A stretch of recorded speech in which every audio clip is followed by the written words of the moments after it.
Our next quote from Luther: "The sting of the flesh may easily be helped as long as girls and women are to be found." This is taken out of context. Let me explain. He's talking about marriage. Sexual temptation is a real thing, and God gave us a real solution. Not monk vows, not guilt, marriage.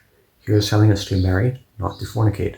That's 1 Corinthians 7, not play above theology. It's not a license to fornicate, it's honesty. He was quite liberal about sins of the flesh.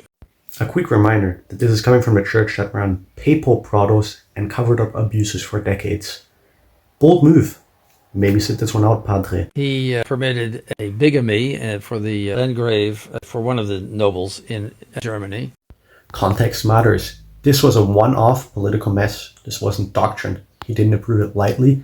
He tolerated it to avoid a larger scandal. Meanwhile, Rome has annulled marriages like it was handing out candy to kings. Spare me the moral outrage, boy. He also made the comment, if things are not going well with your wife, let the maid come in. Once again, a quote taken out of context. It's from Vom ehrlichen Leben, and it wasn't doctrine. It was a rhetorical point. If a spouse refuses to marital duty, that breaks the covenant of marriage. Luther cited 1 Corinthians 7 directly. Spouses owe each other their bodies. And guess what? Rome even agrees. If one party refuses marital relations from the start, it can be ground for annulment. If never consummated, the Pope can even dissolve the marriage. So let's not act shocked.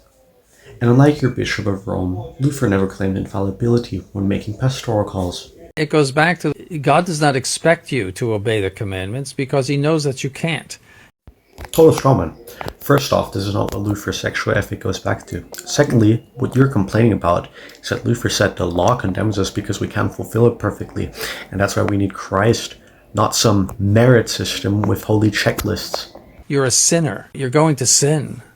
And so the only thing you need is this confidence in God that he's your Savior. Yeah, buddy, that's called faith. That's the central message of the New Testament. If that line scares you, your issue doesn't lie with Luther. It lies with Paul. Maybe take it up with him.